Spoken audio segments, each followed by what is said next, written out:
welcome. My name is Ryan, and I am joined by my fantastic co-hosts, Eric and Bones, and we got an exciting show going on tonight. We're actually going to be breaching a subject that we haven't dealt with a whole lot. It's kind of fallen through the cracks, and once it was brought to our attention, we had to do something on it. So I'm really excited. I guess before we get going off, Eric, Bones, did y'all have any nerdy news to bring up at the top of the episode? Oh yeah, absolutely. There's a couple of good things going on right now. Um, I'm just looking at my notes. I wrote shit down. I'm growing. Look at that growth. Yeah, I know, right? It's crazy. So the biggest one right now to me is Sony and Tencent, um, because it's way too similar of a game. So Tencent made a Oh game yeah. called Light of Mortarim. So if anybody thought Pal World and Pokemon was remotely similar, this is by far worse. If you have time, go take a peek at any of the Light of Motorum screenshots or anything, because it's the same fucking game to the T. The main Well, character looks the same, the creatures look the same. aesthetically, it's the same game. It's a completely different type of game, gameplay wise. Like there's some similar mechanics, but mechanically, it's a different kind of game than than that. But yeah, aesthetically, it looks exactly the same, like nearly identical. Yeah, Not one but of those like legally distinct separations kind of deal. well, it's so much so that I was reading that they actually they've postponed the game now, so it's not supposed to come out until 2027, and they're changing the aesthetics to it. Oh, okay. So um, that's pretty big, but they didn't stop the lawsuit, so I'm still very curious as to where it's going to go.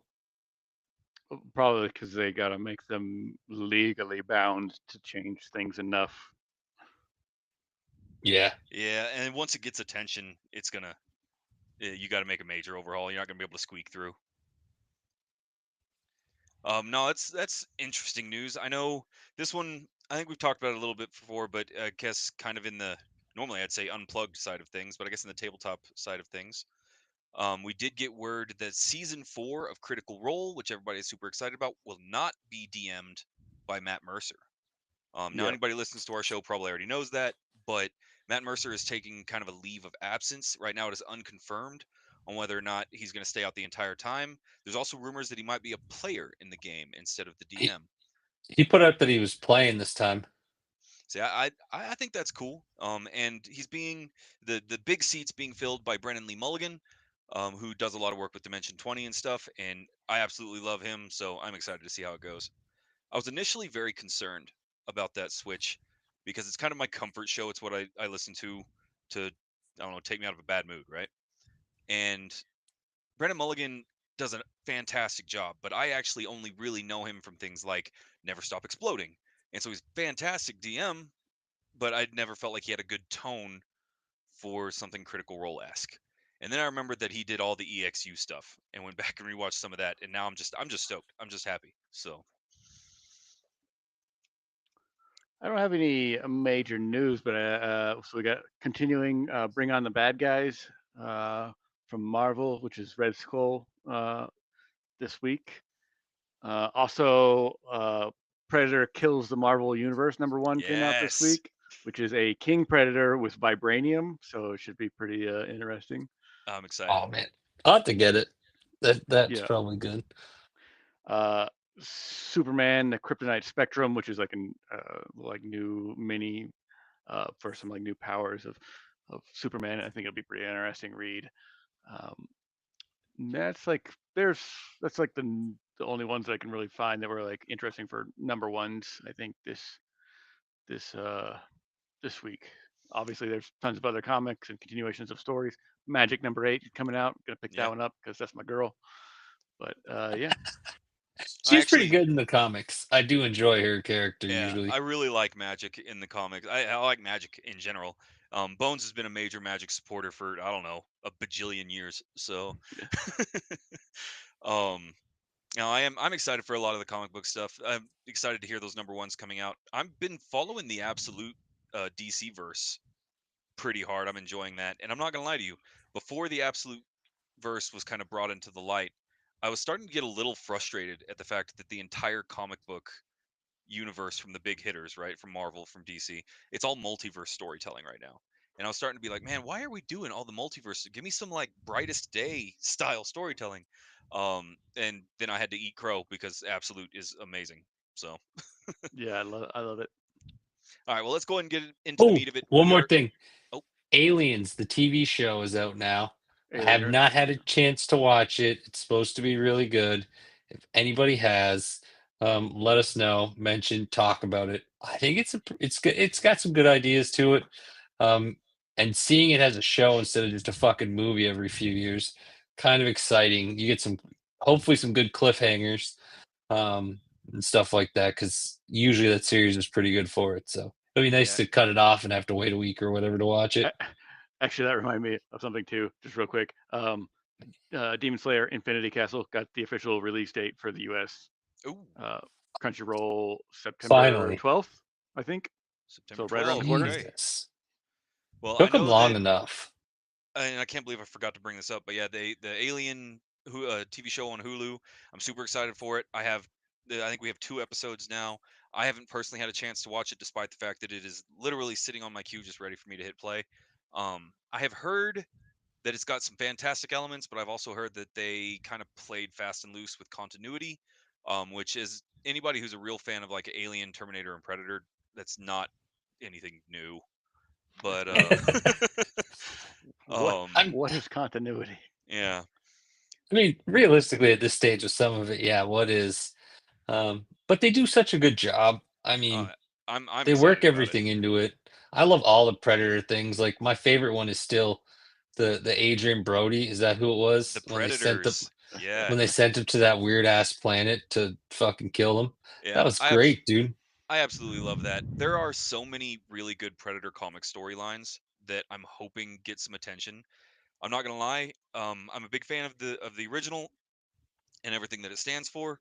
However, Killer of Killers was really well done, and so I am real stoked for Badlands. I'm stoked that we're getting a different genus kind of separated, and I'm so stoked. Um, but in any case, let's go ahead and get into the meat of it. Tonight will be a cult classic Constellation. There's been a lot of requests for separation and kind of an easy to search separation. So we were going to be separating ideas like tonight into cult classic constellations. We are going to be covering Vampire the Masquerade. Now, you got a preview of this last week. Eric kind of gave you a good lowdown on what we were going to be doing, but just in case you missed that, we are going to be focusing a lot of our attention not on the tabletop role playing games or its associated elements, but instead on the video game stories in anticipation of Bloodlines 2.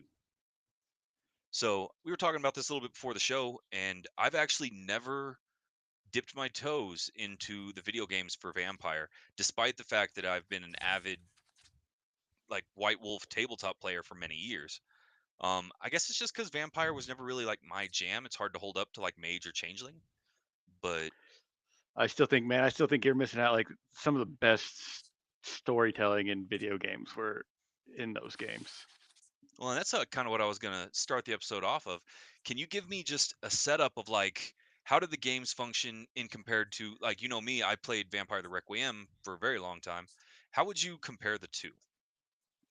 I mean, I think that the play is, I mean, kind of similar to the way the games played out, but uh, what makes the Bloodlines in particular, and even some of the other ones, is that they're just very story heavy, story focused games. They're very well written, very interesting characters, uh, and mechanically speaking, the gameplay is it's fun. It's not like groundbreaking, but it was fun, and it gives you that whole being a vampire in a number of different ways. Because there were 7 clans in Bloodlines, or 7 clans originally, and then um, some unofficial patches or unofficial mods that added a whole host of others. All right, fantastic. See, my Well, my thing was always I love the first one that came out, Redemption. I thought that was great. Um, If I'm not mistaken, I think you could have picked any of the original clans for that one, except for Sabat, if I'm not mistaken. Any of the Camarilla clans you could have picked in the original one. Um, Again, just like Bones mentioned, like yeah, the fighting, combat, things like that definitely wasn't what the game was sold on. Same with graphics, very blocky. I mean, it came out in like 2000, 2004, something like that. Yep. So very blocky, June like June 7th, 2000 was Redemption's release. Well, so the original, the Camarilla clans, there are 7 of them, of the kind of big block of Camarilla clans. As And long they as are they the got same 7 that are available in Bloodlines. as long as they got the Bruja in there, I'll be a happy man. of course. But yeah, so it was pretty cool. I mean, you could pick anything. They were pretty liberal with the stuff. Gangrel were kind of cool with the whole hiding in the dirt thing. See, in Requiem, they were my jam. I absolutely love the Gangrels. My favorite by far. So let's go ahead and start with Vampire Redemption. Y'all both played the game pretty extensively, I take it? I've played Redemption. I wouldn't say I played it extensively. I It haven't played it in forever. I did when it came out. It was released June 7th, 2000, like I said a minute ago. It was developed by Nihilistic Software and published by Activision. I believe all of them have been published by Activision. Is that correct? Up Oh, Draw Distance was until Coteries of New York. So yeah, Activision took a pretty active role in its initial release. So you said it was a very story-driven game. And it was very like kind of loose on all the other elements that are kind of selling points nowadays. Things like graphics and complex mechanics. I mean, for the time, the graphics were fine, Yeah, they were average. Like and it, the it mechanics was. were also fine. Like they weren't phenomenal or groundbreaking, but they were good. Oh, there you go.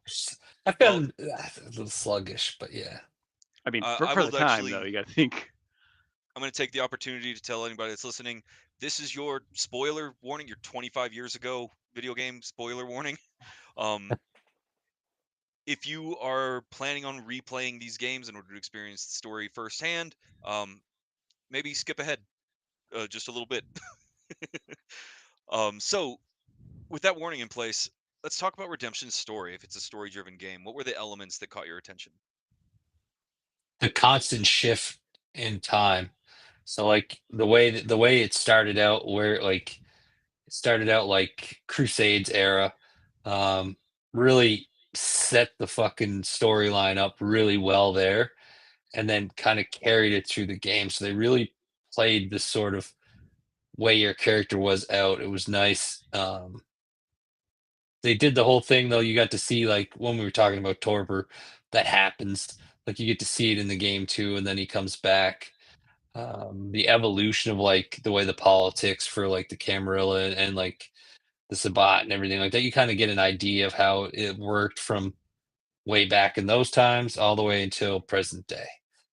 Well, Um, so I guess before we so it's dive pretty too cool. much into that, we should probably develop a lexicon. So let's talk about the setting as a whole. From what I understand, it translates pretty well from the tabletop to the video games. It's pretty similar. And so you have some major vampire clans. These are different bloodlines, as is in the title of the new game, that each provide the vampires with different powers, if I remember correctly. Hmm. Yep. And the Camarilla and the Masquerade itself are kind of big things in all of the games.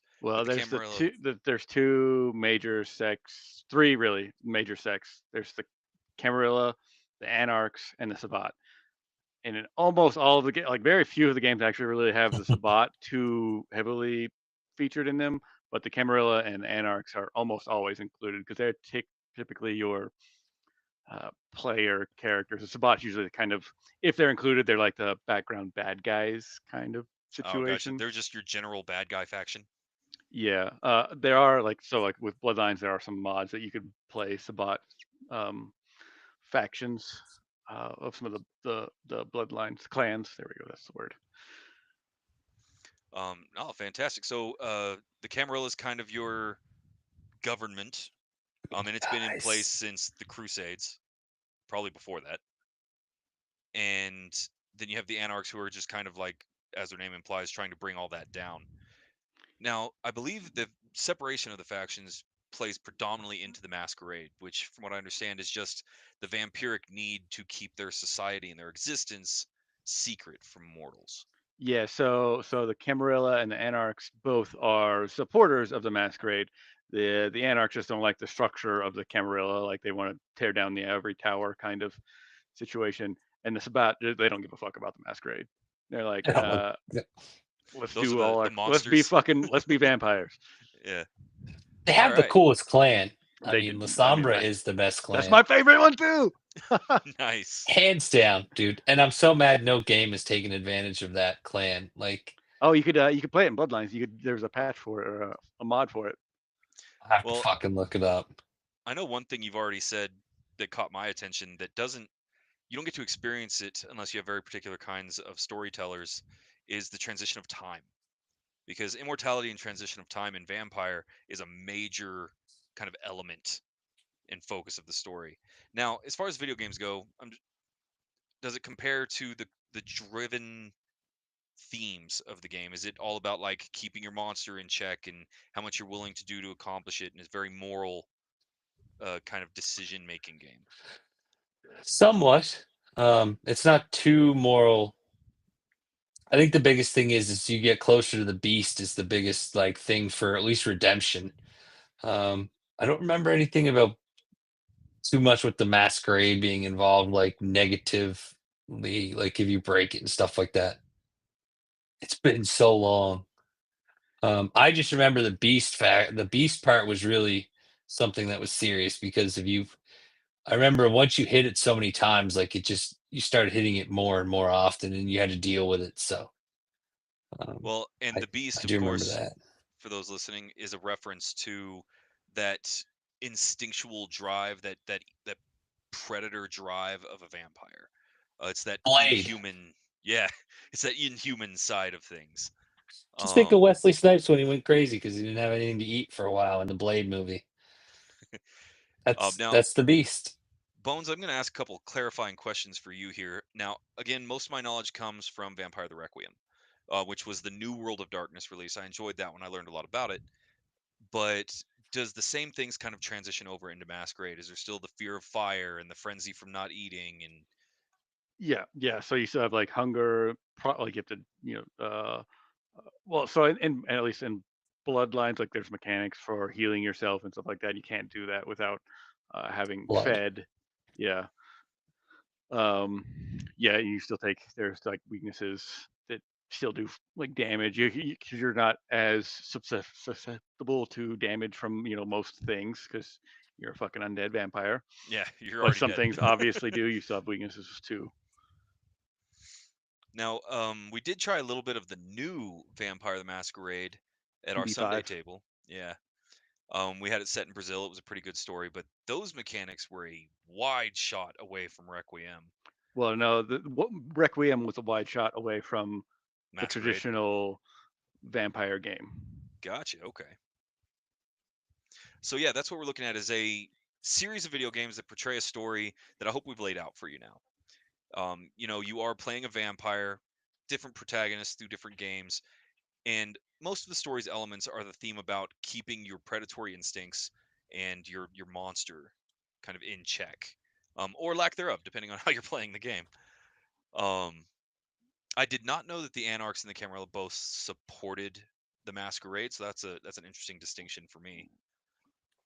So yeah, that we opened up on Vampire the Masquerade Redemption on June 7th, 2000, and then the next one is going to jump ahead to 2004, November 16th, 2004, where the first Vampire the Masquerade Bloodlines released.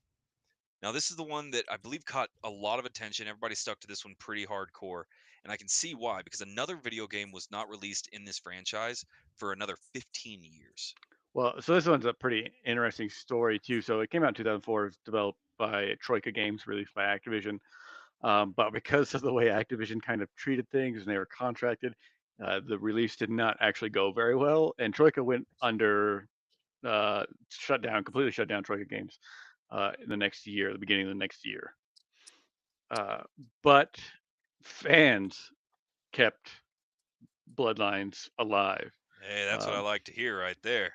Keeping it There going. is an unofficial patch that was made that is, I don't know if it was still like, it obviously hasn't been updated in probably quite some time, but it was developed and updated regularly for many years.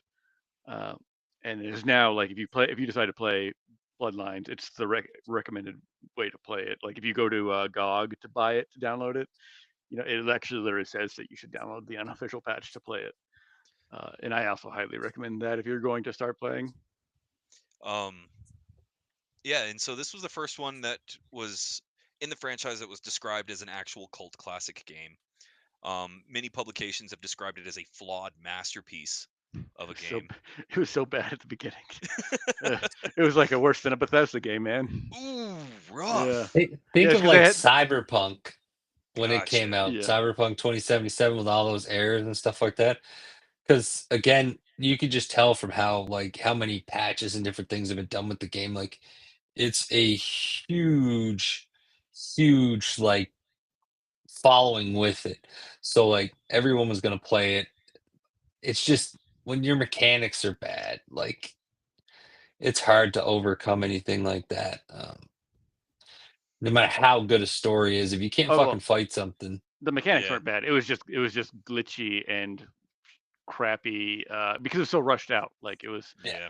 Yeah. they were supposed to have more time and they didn't, and uh, unfortunate for Troika. But yeah, I mean, like the base of the game was still there, still good. The mechanics was they never changed. Like they didn't change the mechanics of the patch. They just polished the edges, so to speak, to make it actually playable. There you go. So do you remember any elements of the story for Bloodlines that might be relevant for the upcoming Bloodlines 2 game? I don't think any of them will be. I don't think Bloodlines 2 is connected directly to it at all. Oh, okay. Um, yeah, especially, I mean, Bloodlines 1, you start as a newly embraced vampire and your sire is immediately executed. And then you're press ganged into helping the Prince of LA. So quick lexicon section. Sired obviously is turning somebody into a vampire, and a king is just the one that's in charge.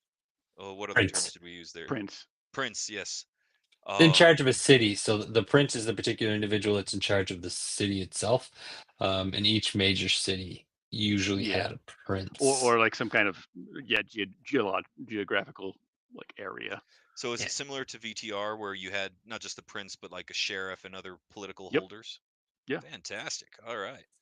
And in fact, Yeah, I was gonna say the Camarillos broke it down really well, like because each one had like there was the prince and then uh what was it, the Archeons or something like that.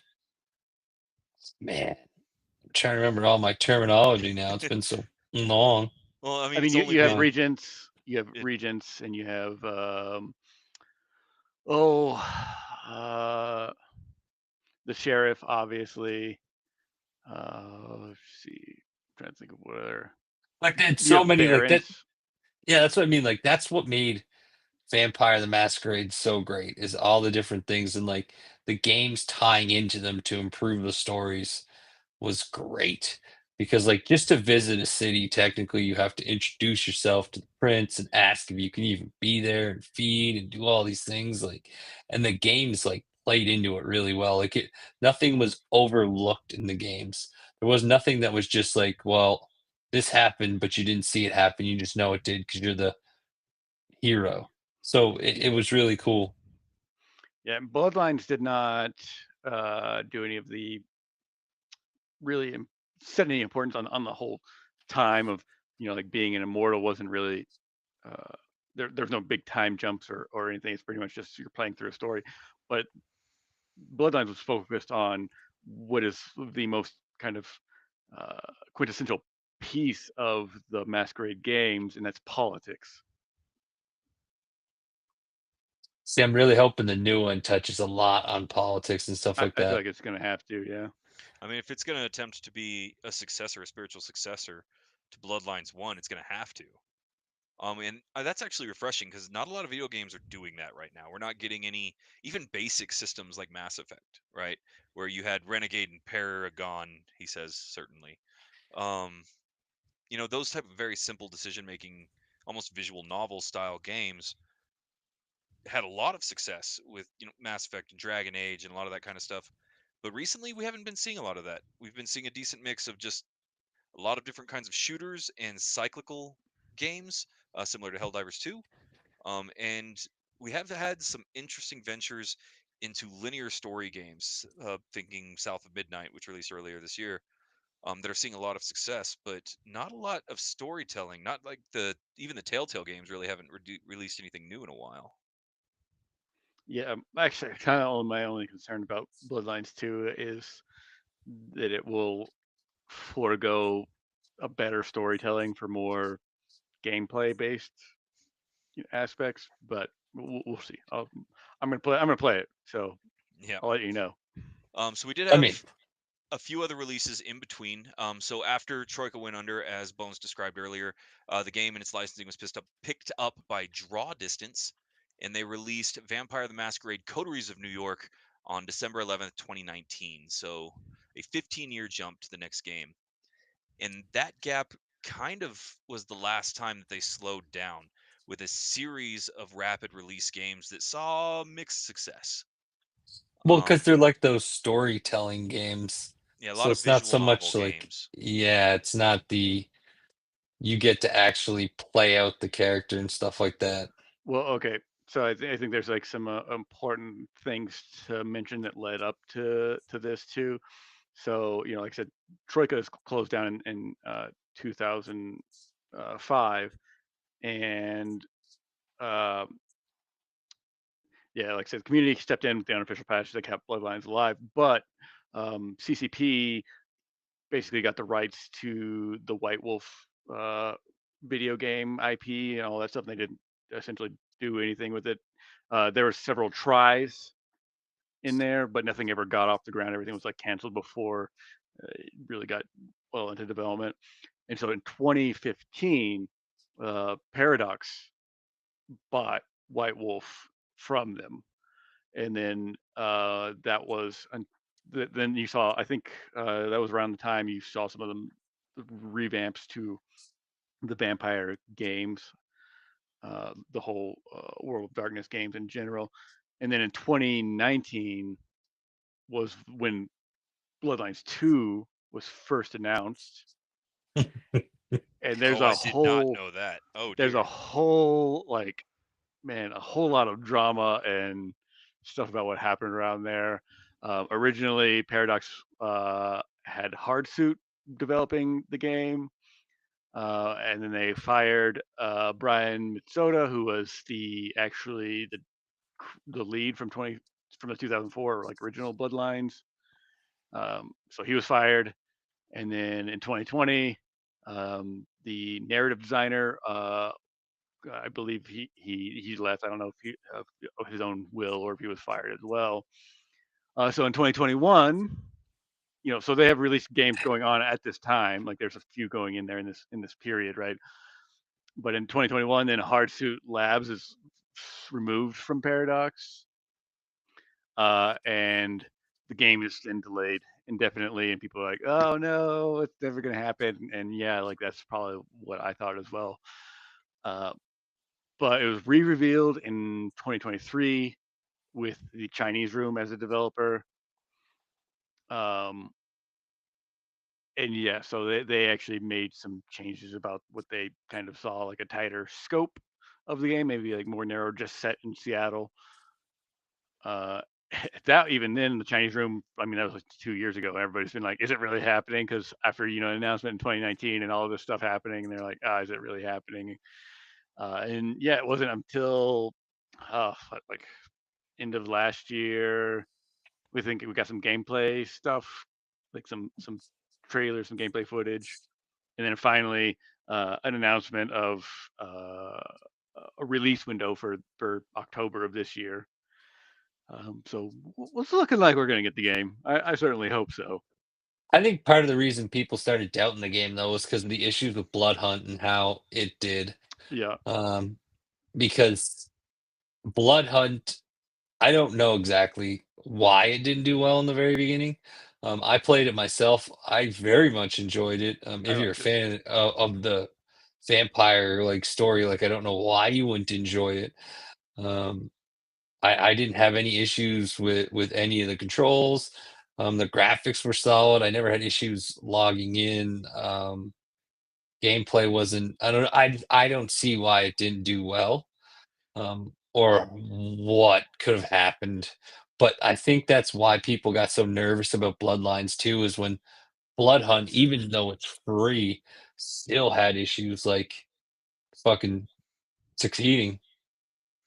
Well, and I think the big issue with Blood Hunt is that it kind of fell into a giant pool of similar games, right? Like Hmm. it was released in April of 2022, but had early game access in September of 2021, and it was a battle royale game by Shark Mob that came out right in the middle of all the other battle royale games being at their height, right? Like you had PUBG competing with Apex Legends, competing with um I guess Overwatch to a certain extent, but you had a lot of very similar games coming I out at mean, the same the time. battle royale, PUBG, uh, like you said, PUBG, um, not Overwatch, Fortnite. Jesus Christ, the biggest Fortnite, one there is. yeah. Fortnite, of course, I'm Call of glad you Duty, said that. I Warzone. could not think of it for the life of me.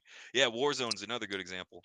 And so you had all these battle royale games that were coming out, and so the only thing that would have caught your attention about Blood Hunt is if you were a major fan of vampire, or I guess the vampire genre. And so you would have been excited about it, but it just got buried by heavy hitters. Still, damn it, there's so many cool abilities in it, regardless if you like vampires or not, to make it more challenging. Um, I don't know. I don't get why it wouldn't kick because if you're a bit, especially if you're a big fan of those games, like they can get kind of linear, like in the gameplay. At least with this, you could mix up your tactics a little bit more and things like that. Because they did have different weapons. I mean, you couldn't customize them to the level of like COD or something, but there was still a wide variety of weapons. Um, and then on top of the weapons were your abilities as to which clan you picked, and and then there was all these civilians that were running around everywhere on top of it. So I'm truly like, I will always wonder like as to why that game wouldn't have succeeded or done better than it did. I don't like you said, there was a lot of big games, big names that came out, and, like we're thriving, but still, at the end of the day, man, like you want to challenge, play that game with all those humans and stuff like that running around. You can't fucking you get caught, like alarm goes off, and your character's known all throughout the map and shit. Like that game was awesome. Yeah, I I mean, think you can I still also, play it, just no updates. yeah, yeah. No, it's still online, and they've said that it will be until people aren't playing it anymore. But yeah, there's no active development for it anymore. And yeah, I think it was a good game, but also, I mean, it's just like sometimes it's just luck. It's just like a little bit of luck, Yep, just luck. if your game is going to be picked up, or not, And I think that might be largely what the case with this was. There are still people playing it. I've actually played it occasionally, every now and then. It's fun. I enjoy it. Yeah, it's a solid game. I definitely give it time.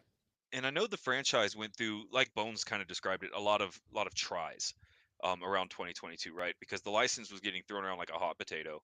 So I mentioned Shark Mob, but you had Swan Song that came out. It was developed by Big Bad Wolf and published by Nacon. But most importantly, in this section that I noticed is that they had releases on Nintendo Switch, PlayStation 4 and 5, Windows and Xbox One, Xbox Series X and S, and it has been my finding that anytime you want to try to release anything with Nintendo, specifically, or I mean, I guess especially with Nintendo Switch, that is a pain in the ass. And getting them to work is a whole quest in and of itself. They even tried some mobile games with Justice being adapted to Android for the MetaQuest and developing into, uh, I guess, kind of a VR style gameplay. And I'm not gonna lie, Vampire in VR seems like a terrifying prospect. Um, I don't know. Yeah, you'd have to have one of those moving mats. Like I I couldn't mean, see you playing that otherwise. I don't know. I played a lot of games that you would think that you would want that, but we're fine. I've only tried a I little bit. I've guess. only dipped my toes a little bit into VR gaming. We might have to do an episode on that in the future.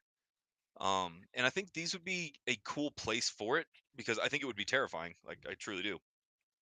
But if you're trying to do a visual novel style game, I think VR might be the place to do that.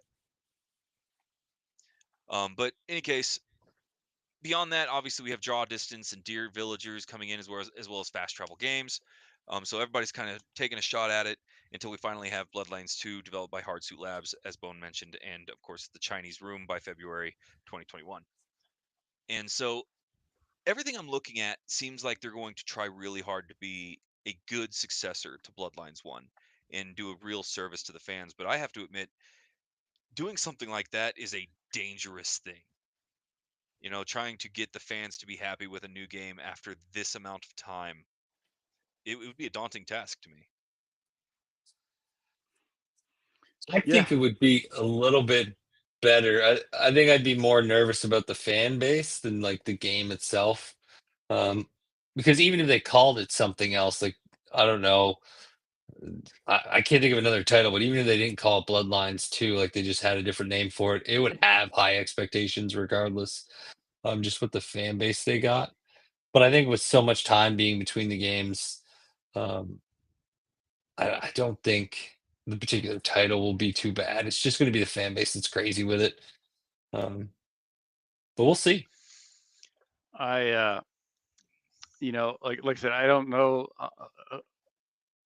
initially if there's any tie to Bloodlines 1, which I think if they're going to call it Bloodlines 2, I hope that there's something tying it to the original, even if it's not like anything important. I hope that maybe we get some of uh, some of the wonderful characters from Bloodlines 1, because there were some great ones, or at least some references to the events Right, of some 1. cameos.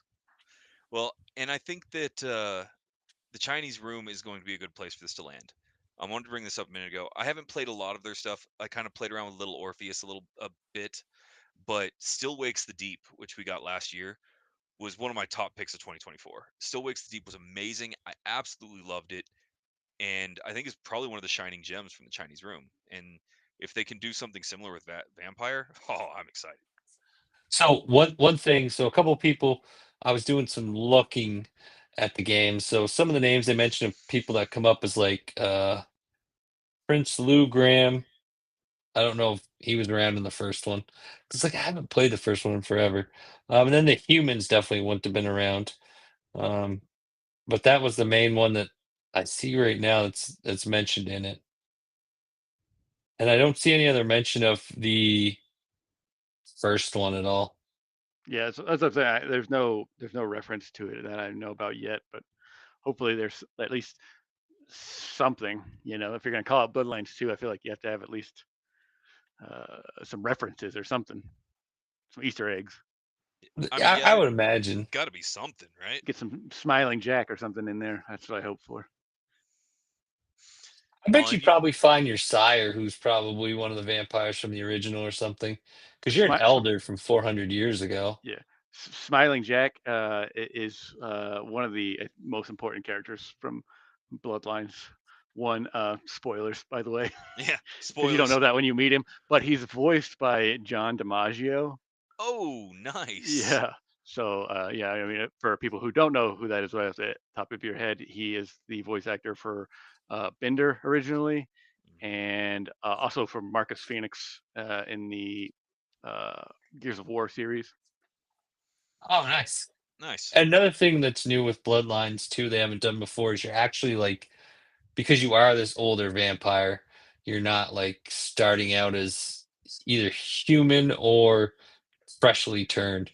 The other two big games being Bloodlines 1 and Redemption, both of them you started out as like low level, um, kind of nobody in the society, where this one here, you're going to be starting out as a bit of a bigger deal, but there is going to be limitations and things on your character because of the torpor that they were in. So that's Oh, going to be Yeah, something new that'll be kind of cool. that'll lexicon make. time. So, Oh, torpor, for anybody listening, is when a vampire goes into a death-like state for extended periods of time, letting them sleep through decades or even centuries.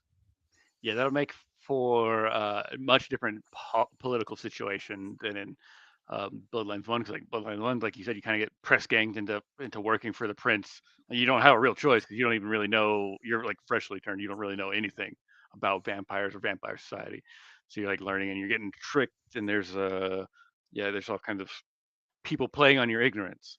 Versus like theoretically in Bloodlines 2, you're going to be an elder, so even though, I mean, you're going to be weak when you wake up, you're not going to have all your powers and stuff till so you regain them, right? But you should still know a lot about vampire Society. politics. Well, I imagine there's an interesting juxtaposition given the fact that they're letting you play an elder in this one, right? Because some of the major players from when you went to sleep, when you went into torpor, are still going to be around, but there's going to be whole sections that are brand new and these up and coming fast starters, right? I did look up, and it seems that 4 of the clans are going to be major narrative involvement. While many are going to be, kind of scattered around and referenced, the 4 major ones are going to be the Bruja, the Tremere, the Banu Hakim, and the Ventru. Well, that's the 4 that they are coming with release that are playable. Okay. There are also 2 coming on DLC, and I think they also announced which 2 those were. I don't remember off the top of my head, but I Let's- didn't see anything about which 2 were announced. I just read that they're going to be releasing more through DLC. So Well, let's I talk did. about those clans for a minute so that everybody kind of knows what to expect if they haven't played the first series. So the Bruja, I brought them up at the very beginning of the episode. I'm excited to see that they are one of the playable clans at release. They always yeah, are. they Yeah. did announce them. It's the Gangrel and the Nosferatu. Oh, nice. Not You gotta have surprised. the Nazis, man. You gotta have them. See, whenever I was playing in VTR, the Nosferatu clans always stood out to me because I think they're super cool and a lot of fun to play, but they're basically walking masquerade breaches. Yeah. And so it's got to be one of those. It's super hard to play those. I've never actually tried myself, but it's got to be nearly a nightmare walking around just full face coverings all the time. Um, but I digress. Are the Nosferatu in VTM similar? Do they diverge for VTR? Nope, you're still ugly, and you have the same set of abilities, disciplines. Nice. So let's talk about the Bruja. Um, I'm absolutely in love with these guys. These are almost synonymous with saying anarchist in VTM. They're kind of epitomized by being like rebels and rabble rousers and brawlers and disrespectful to any kind of authority. What are their Oh, primary? Dameron. Yeah, it's Poe Dameron. What are their primary disciplines in VTM? Celerity, potence, and presence. All right, so celerity being super speed, effectively, as well as like reaction time. What are the other 2? Potence and presence. Potence is like your Strength. strength and endurance kind of stuff. And presence then is your like face abilities, your charisma. Does that It makes include? people like you. Yeah. So it's more of the old school Deva style powers. Same thing you had. Like that's their 3 basic usually in anything VTM. Yeah. Is the And they don't celerity, have a potence, and unique one. presence. Only a few clans have unique ones. Oh yeah, potence is strength, and fortitude is your endurance. All right. Are there any major aspects to the Bruja clan that might be notable as far as storytelling goes? I think they're going to be your kind of beginner-friendly, straightforward combat clan in Bloodlines 2. That's typically what they are. That's the easy mode. If you want the easy mode for fighting, that's who you pick. Just because, again, like Bone stated, like they don't have any special thing. All their powers are just everything that every vampire can usually tap into. Well, Yeah, and I it mean, sounds I don't like know if I'd say easy mode, but definitely like simple mode. Like it's run up and it's punch direct yeah. pieces kind of combat and thing. Yeah. stuff. Yeah, Well, and I think it makes the political game a lot easier to understand when you just don't play it.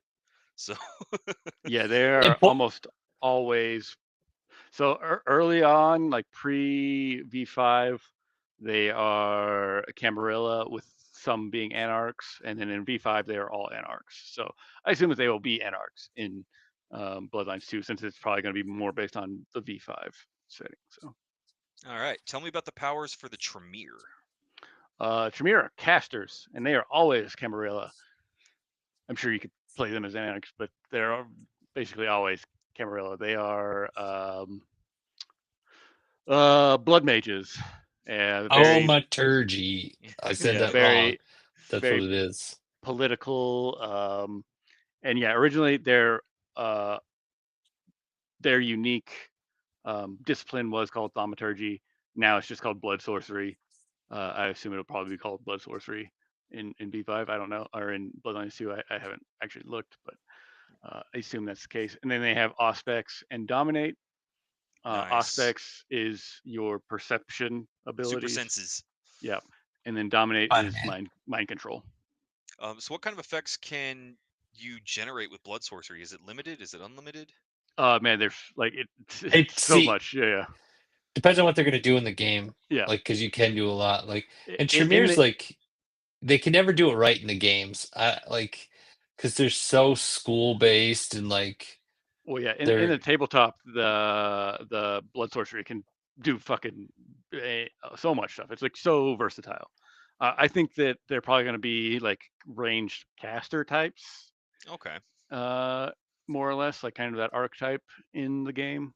Would be my guess. So what are some of their kind of clan views and politic that they bring to the table? They are very much structured and political. Like they are very big but part of nobody the trusts Camarilla. them. Yeah, Oh, no. they're Well, rich folk. Nobody trusts them Gotcha. at all. nobody trusts anybody. So that's Yeah, kind but of the, like more so than anybody else because they do a yeah, lot of because secret because shady shit in their schools that other people aren't allowed into. So they vampires aren't always like the other clans aren't fans of blood sorcery in general because it manipulates blood, which Yeah. yeah. But they're also the only clan in the Camarilla that always I think in almost every Camarilla city runs an actual like covenant basically, where they're the only ones that are in it and stuff like that. So they always do a lot of shady shit. So, All but right. it makes them kind of cool though because you can be a lot more shady with anything you do, and I would imagine it'll give you extra. It should give you extra resources to tap into for the game, especially since the way they're trying to make it. So it'll be interesting to see. That's cool. Kind of a Western European secret society blood cult kind of vibe. All right. What about the Banu Hakim? I What don't kind know of shit powers do about they them. got? they're like my second favorite like clan. Who were So they they originally? Because they the definitely weren't there. Assamites. Oh, okay, yeah, they were awesome. So I So yeah, definitely know these guys. yeah. Originally they are the Assamites. Also Camarilla. I believe they're all Camarilla usually, or Assamites? independent. No, they were Sabat, if I'm not No, mistaken. no. Assamites were independent, Originally, but currently they're going to be almost certainly Camarilla. Maybe independent, but Okay. What kind of powers we they looking at? have obfuscate, I believe, celerity, and Nice. blood sorcery. Yes, yep, celerity, obfuscate, and blood sorcery as well. Obfuscate was Celerity always against one of my speed, favorites. and then obfuscate is the creepy, fade into the background. You never see them Yeah. coming, kind of thing. They are because actually, so the reason that they were independent as the Assamites is because they are essentially vampire killers. Oh yep. They are shit. judges and Okay. assassins.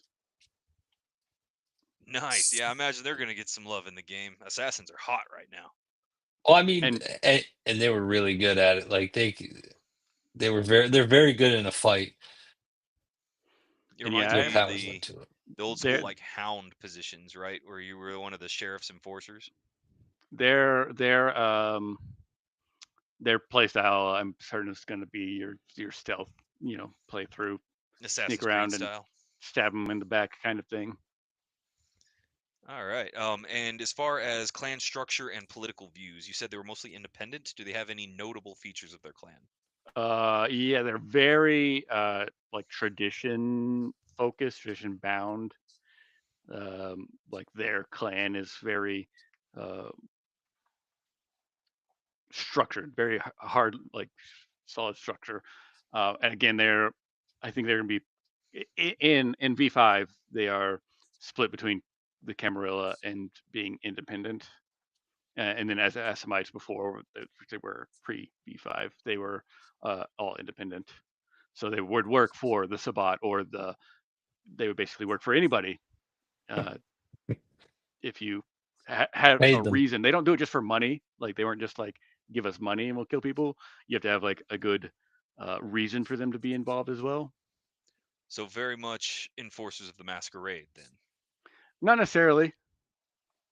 Okay. They're just complicated.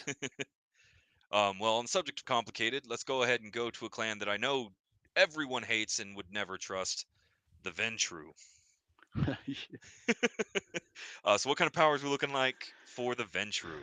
Dominate, fortitude, and presence, and that's why nobody trusts them because they have all of the make you like me abilities, Yep. Mind control and emotional control. Gotta love it. and then toughness. They're just tough. Yeah, fortitude being damage resistant. So yeah, these guys, I know they always caught my attention. They're like the kind of the nobility, right? They're your Dracula style guys. Big houses, old school traditions, fancy ways of doing things. A And of lot of course, leadership spots. a lot of Oh, leadership that's spots. the Ventrue are your Ivy Tower final boss. Yeah. But they're the ones that have been kind of quote unquote in charge, not openly, but very much in charge for the last 2, 3 thousand years. I Um, and think since even I think since the Camarilla gets formed, they're the big Yeah, ones all yeah. the time. Um, and I mean, it's because of their ability to dominate your mind on top of everything else. But I mean, they're also like generally speaking, they're very good with words. They had a few good fighters I know, like in the books and stuff like that. Still, Mhm. so they're not completely useless. Um, but what'll be cool is if there are people that want more of the avoiding combat all the time and stuff like that. From what I read, like you are going to be able to do a lot of like talking and dialogue and things like that. It sounds like in this game coming up. So if you do go with the Ventrue, it sounds like it'll be more story driven type Yeah, thing. I mean, well, yeah, you'll just be solving your conflicts, your combats through force of personality instead of punching things. all Boo. right. So let's go ahead and touch on the ones that got announced. Now, I needed clarification on something. Now we played a little bit in V5. Maybe it was there and I'm just not remembering it. Now, I played Gangrel in VTR, the tabletop. I played Gangrel all the time. I was a huge fan of Protean. And my understanding was that the Gangrel were the spiritual successors to the Bruja. But now I'm seeing them side by side. What can you tell Yeah, me about the no, Gangrel? the They're Gangrels totally was there. different. Yeah, the Gangrels have also been there for since the beginning. I'm pretty sure. Yep. They were Camarilla in pre V5. Um, though they weren't very like they were added later, I think.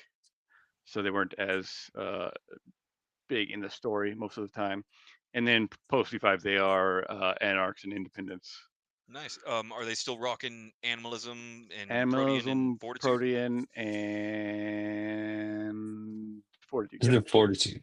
Nice. Yeah, never mind. These are going to be what I play right here. Like, Which, n- yep, animalism is your ability to commune and control animals. give me my bat Protean, swarms, baby. Protean is your shapeshifting. Yeah, these are the ones that, in my opinion, they're very loosely vampires. They're vampires because they still drink blood. Because they are all about shapeshifting and animal control, and they can like I mean, turn into dirt and water and stuff. And I think it's they super still cool. they still have like one of an important piece of the vampire mythos, like the traditional mythos, right? Controlling swarms and stuff, and then transforming into a bat or a wolf or whatever. They got some of the more serious weaknesses of everybody though, because of the they can go their beast is like really easy to like unleash, which like we mentioned is when you lose complete control of your character, and they just do whatever they want, which has led to a lot of problems like in stories in the past. So it'll be cool to see how they deal with that, and if they still do the beast a lot more quick. And on top of that, usually they had a huge thing with fire, more Mhm. so than everybody else. On top of just going beast quicker, so they also had that. So um, they had their ups, they have their downs. I mean, I love the fact the protein's cool just because of the fact that like when they travel, they don't have to worry about the sun because they just go into the ground. So that was always a cool ability that they had compared to anybody else. Like I know, like especially when you play the tabletop, you always had to worry about like making sure that like you had somewhere to go, and like as Gangrel, you go into the ground. So that's actually brings up a valid point. So I like Gangrel because they were the most kind of feral of the vampires. They're your monster in the woods kind of vampire. As compared to the Dracula style Ventrue or even the Interview with a Vampire kind of inspired Deva. The Dracula style is more definitely Nosferatu. I mean, fair. Original. I was gonna go Original. Nosferatu for Nosferatu, but Well, I mean, that's original Dracula, right? Like yeah. it's But let's actually discuss real quick. Do the other playable clans we've mentioned already, the Bruja, the Tremere, the Banu Hukim, and Ventrue, do they all have distinct weaknesses that are worth noting? oh, I can't remember off the top of my head what their specific weaknesses. So I mean, they Bruja so doesn't. I know that. well in the books or in the tabletop, every clan has a like specific weakness, but whether or not it's like significant or not is a whole debate, right? So Yeah, well, and that's where, so like the Gangrel I knew because you had to fight extra hard to keep yourself under control, and I know the Nosferatu are all about having a terrible appearance, and they even have an aura of disquiet. So even if you're covering yourself up or staying hidden, being around them can cause you to become fearful or defensive. I'm assuming every uh, clan will have some kind of downside or negative, or is that something you expect them to ditch for the game? So Bruja is short fuse, easy to yeah. frenzy, just like the Gangrel. Premieres, it says just distrust and isolation. We'll see whether or not they incorporate it into the Well, game. so in V5 again, because this I'm assuming that they're probably going to be going this off of V5 since that's what it is. The Bruja have violent temper. Uh, Gangrel actually have bestial features. So when they are frenzying, they gain animals like features depending on their curse severity, or it's actually called Bane these days. Yeah, Tremere Uh, have, yeah, the social penalties when dealing with Nas- other clans generally. Nosferatu are ugly. Yeah. The Banu Hakim have blood addiction. Totally forgot about that. Yeah, me too. That meaning they prefer to drink vampires instead of humans. Mm-hmm. Indeed. All right. That's also why they kill them and hunt them and assassinate them I due to the mean, fact that they get to eat. do what you love and you never work a day, right? Um, so we Touche. talked about five. We've covered enough about the Nosferatu to where I think the vibe is there, but let's go ahead and cover them officially right now. So let's look at Nosferatu as our sixth clan. Animalism, obfuscate, and protean. Not protean. Potence. Potency, yeah. That's a sexy lineup. And I mean, kind of always has been, right? This is where Obfuscate really shines to me. I know that there are other clans similar, I guess, now to the Banu Hakim that have used Obfuscate for many different kinds of things. It's one of my favorite powers because it can do so much cool shit. Because it's not just like shadow manipulation, even though that's part of it. It's like a making yourself unnoticed in all ways and forgotten in all ways. I think Do the I? best thing that they did with Vampire, like all around, is every vampire has the correct skills to compensate for their weaknesses. So there's no real clan that's like at a horrible disadvantage against everybody. There's no clan that's like down on their luck type thing. I don't know how to say it. Like there's just everybody's got something that makes them totally capable of dealing with everybody else. So I think that's a really nice thing. And but nobody's overpowered either. So there's no one clan that can just fucking dominate everybody. So the power scale they put in is really nice. Well, and that's where I think that the Nosferatu really shine because I like them. I think they're neat. I used to have one major complaint about VTR because that's the system I learned Vampire on. VTR is not balanced and does not give a shit. It is not a vampire game. It is a blood god game, and they just hand out powers willy nilly. Um, from what I've read, Vampire the Masquerade has a much better system in the tabletop that is translated well to the video games, and so I think I agree with Eric's assessment to for the most part.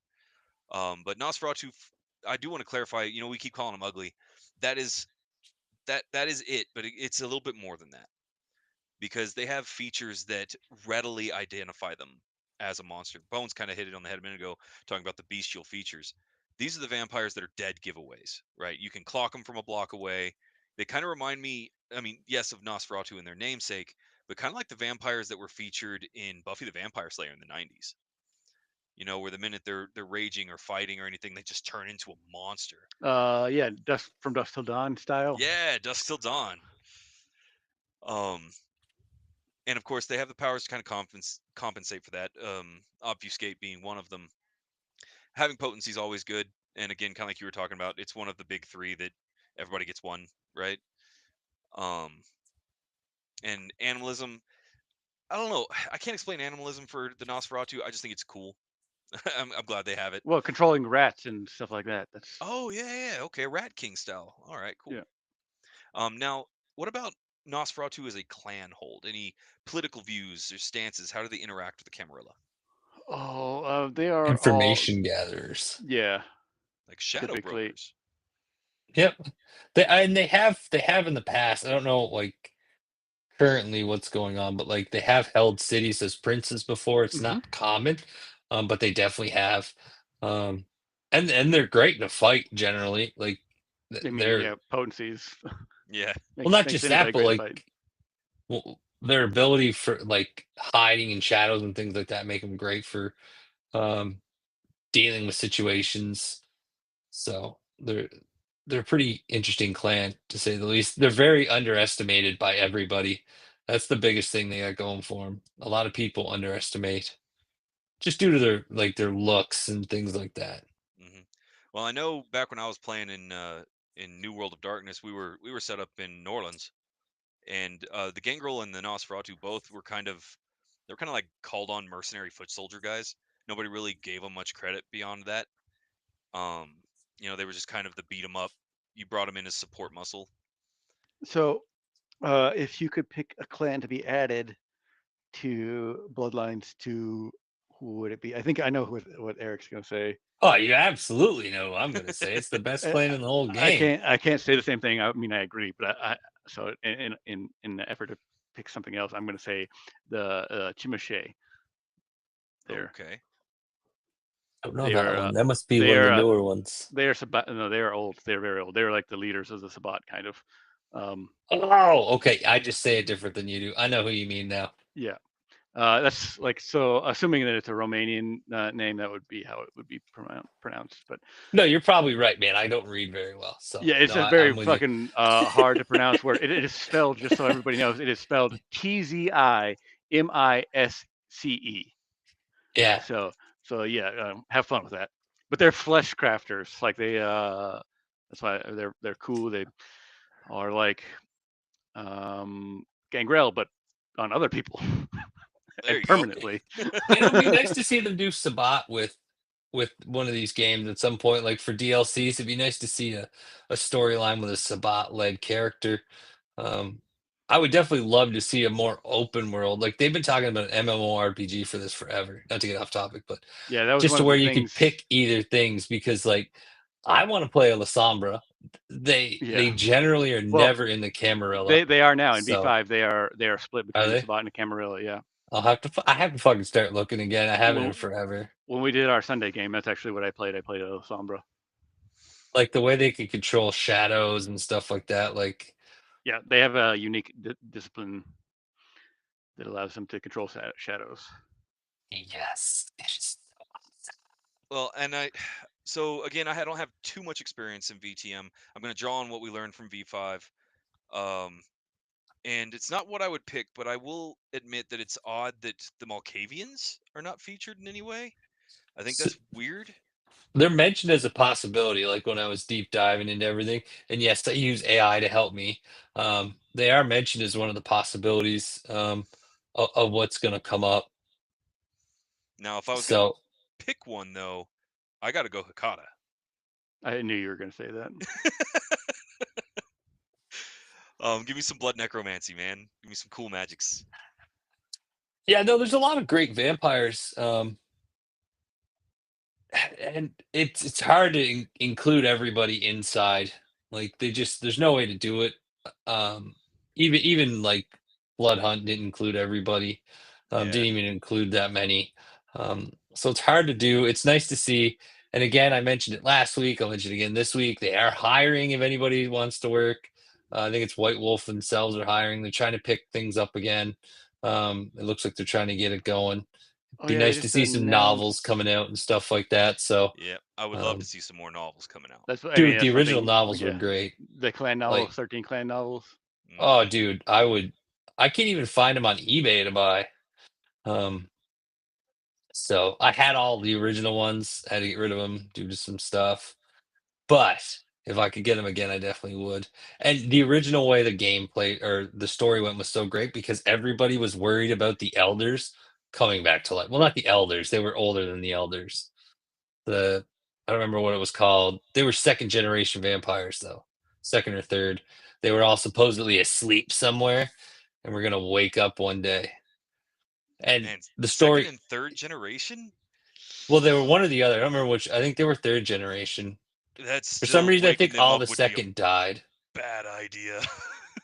Well, it's sort of like their equivalent of like um the end of the world type thing. That's what would happen. And actually, if you read the 13 original novels, that kind of happens, and then you get the Requiem, the one you played, Ryan, comes about after all of them wake up. So Gotcha. I Okay. don't know how they tied the story together, or if they even did. Maybe they just started it all over with that. But it was really cool because the first one they actually did take it all the way to like the apocalypse type scenario. Well, and there are several other games that are covered in the White Wolf that I think would be really cool to get some good treatment. Obviously, I think Hunter, I believe Reckoning for the Old World of Darkness, is an just easy way to set up and yeah, Hunter the Reckoning for a video game. They've made several Hunter games before that were relatively successful. I got a soft spot for Werewolf the Apocalypse. Werewolf's always been just a top tier game for me. Not my absolute favorite, but I really love it. Um, It's really good, dude. Amazing, like all the different. Um, they have are they clans with them still? tribes, Yeah, tribes. all their different tribes, like the way they wrote it up is great. I only ever got to play the game once, the TTRPG. They've never made a video game off it, which is very surprising because they're similar to vampires, not quite as in depth with politics and stuff like that, but it's still there. And it's kind of cool the way you do a complete change and stuff like that. So Yeah. So I uh, I just want to a lot of this I think is coming this year specifically because um, the company God White Wolf. White Wolf. Paradox Oh, okay. has revived White Wolf. So Oh, I They heard that's who's about that reviving it. Okay. Yeah. So because that's who did it. yeah, So the licensing was with Onyx or Obsidian or yeah, something. it said Obsidian, yeah, I think Obsidian, I think was the name of the company that had the tabletop RPG license, but now Paradox has all of it, and they are bringing back like White Wolf as like a subsidiary. It's like they're bringing back the White Wolf brand. Oh, I'm for it. I am 100% about that Uh, consolidation. I do have a recommendation real quick for people who might thinking about playing Bloodlines 2, and if you want to dive into the lore, I recommend watching LA by Night, which was like a live play. There's like one season of it, so I recommend watching that. Then play Bloodlines 1 with the unofficial patch. Very, very definitely use the It's unofficial important. patch. And then read Winter's Teeth. It's a 10-issue comic series, and then that will get you all you need to know. I think going into Bloodlines 2. And there's actually people right now that you can watch. I'll have to look it up and I'll include it somewhere in the comments, so people can see it. Where there's actually people now playing it online, like YouTube. There's somebody doing a.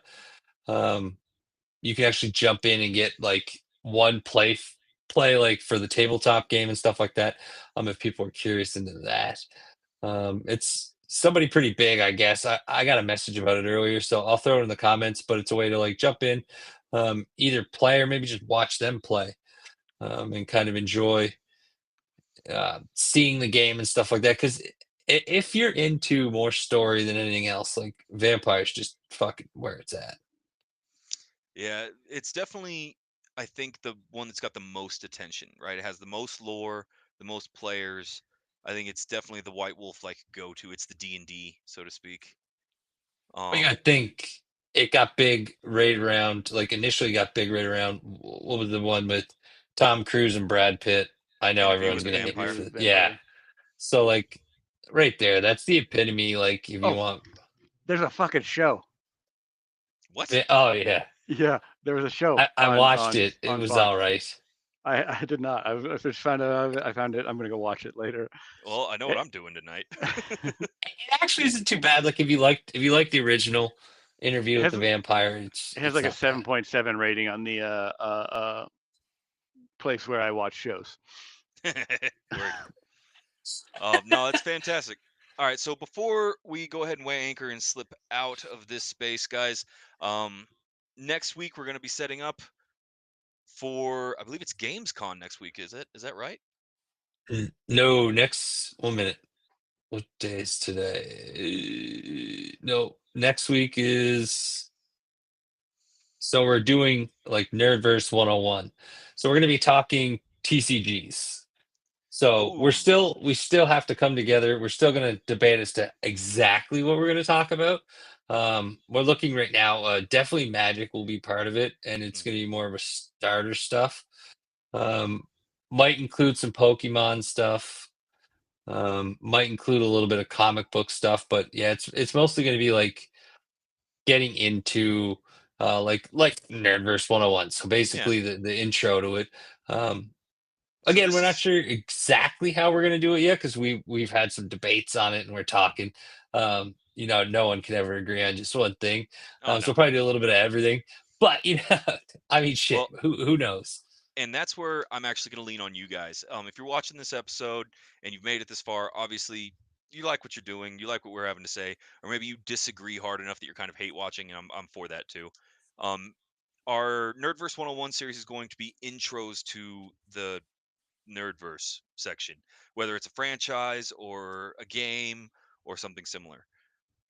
We A would like to book know, series. yeah, book series. We would like to know what you want to get from the show.